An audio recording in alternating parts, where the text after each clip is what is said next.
আব্বা আমাকে সবসময় বলতো, আমি জান कहती थी। তো নিশানরা দাগি টিজার কেমন লাগলো? দেখেন, এটা তো সত্যি কথা যে এই ঈদে যতগুলো সিনেমা রিলিজ হতে চলেছে তার মধ্যে 3টা সিনেমার হাইপ সবচেয়ে বেশি। এক নম্বরে রয়েছে আমাদের মেগাস্টার শাকিব খানের বরবাদ, যেটা টিজার তো সব কিছুর রেকর্ড একদম ভেঙে চুরে বরবাদ করে দিছে। তারপরেই রয়েছে সিয়ামের জঙ্গলি সিনেমা, যেটা টিজারও আমি বলবো যে দর্শকদের বেশ সারপ্রাইজই করেছে। তারপর আজকে রিলিজ করা হলো নিশোর দাগি সিনেমার টিজার। আর বর্তমান সময়টা বিবেচনা করতে গেলে ঈদে শাকিব খানের পরে যদি আর কোনো হিরো সিনেমা হলে সবচেয়ে বেশি দর্শক টানতে পারে সেটা হলো আফরান নিশো। আর বাকি সব তো ডিপেন্ড করবে সিনেমার উপর, যে সিনেমাটা কেমন হয়েছে। এখন আসি দাগির টিজারে, যে টিজারটা কেমন লাগলো। সত্যি কথা বলতে গেলে দাগির টিজারের প্রথম শটটা দেখে আমার কেন জানি শাহরুখ খানের রাইস সিনেমাটার কথা মনে পড়ে গিয়েছিল। যে প্রথমে যে শটটা দেখানো হয়েছে, যে ধোয়ার মধ্য থেকে নায়ক আসছে এবং যে ডায়লগটা ছিল সেই ডায়লগটাও অনেকটা রাইস সিনেমার সাথে মিলে যায়। যাই হোক, সেটা কোনো ব্যাপার না, মিলে যেতেই পারে। ওভারঅল টিজার যে একদম মাইন্ড ব্লোয়িং হয়েছে, সব কিছু ফাটিয়ে উড়িয়ে দিয়েছে এমন কিছুই না। It's look good.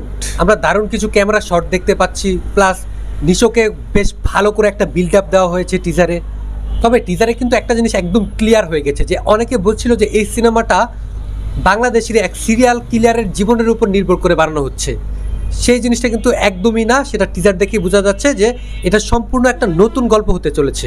টিজার দেখে গল্প সম্বন্ধে যতটুকু আইডিয়া করা যায়, যে নিশো হয়তো বা সিনেমার মধ্যে কোনো প্রতিবাদী মানুষ থাকে এবং সে এমন কিছু একটা করে ফেলে যার কারণে তাকে জেলে পর্যন্ত যেতে হয়, এবং জেলে যাওয়ার পরই হয়তো তার জীবনে একটা দাগ লেগে যায়, যার ফলে তার যে পাস্টের লাইফটা থাকে সেটা পুরো উলট পালট হয়ে যায়।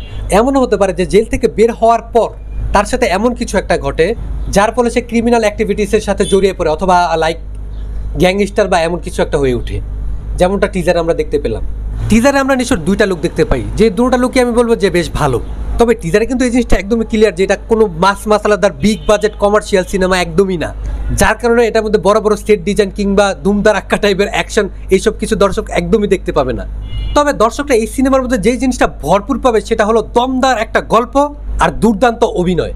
তবে ব্যক্তিগতভাবে আমি কিছু জিনিস বলতে চাই, সেটা হলো টিজারের শেষে যে আমরা কয়েকটা সিন দেখতে পাই, যে অনবরত ফায়ার করছে, প্লাস নিশো একটা সিনে দেখতে পেলাম যে বন্দুক দিয়ে গুলি করছে, এবং 2-একটা অ্যাকশন শট, এক কথায় বলতে গেলে কিছু কমার্শিয়াল এলিমেন্টস।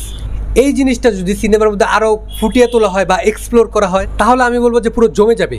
কারণ একটা সিনেমা হলে চালাতে গেলে শুধুমাত্র গল্প আর অ্যাক্টিং দিয়ে কিন্তু হয় না, পাশাপাশি কিছু কমার্শিয়াল এলিমেন্টসও লাগে ম্যাস অডিয়েন্সদের জন্য। কারণ কিছু আম দর্শক আছে যাদের শুধুমাত্র গল্প আর অভিনয় দিয়ে কিন্তু চলে না, তাদের দরকার কিছু কমার্শিয়াল এলিমেন্টস। যেমন আমরা টিজারের মধ্যে নিশোর যে একটা এন্ট্রি দেখতে পেলাম, প্লাস 2-একটা অ্যাকশন সিন, ঠিক বড় স্ক্রিনে চালাতে গেলে কিন্তু এমন কিছু কমার্শিয়াল এলিমেন্ট সিনেমার মধ্যে লাগে। তবে টিজার দেখে মনে হলো যে ডিরেক্টর সাহেব শুধুমাত্র অভিনয় আর গল্প নিয়ে পড়ে থাকেনি, কিছু জিনিস অ্যাড করেছে। এখন দেখার বিষয় যে ট্রেইলারে আর সিনেমার মধ্যে কি কি আমরা পাই। বাকি এই তো ছিল আমার ব্যক্তিগত মতামত। টিজারটা যদি আপনি দেখে থাকেন তাহলে আপনার কাছে কেমন লাগছে অবশ্যই আমার কমেন্টে জানান।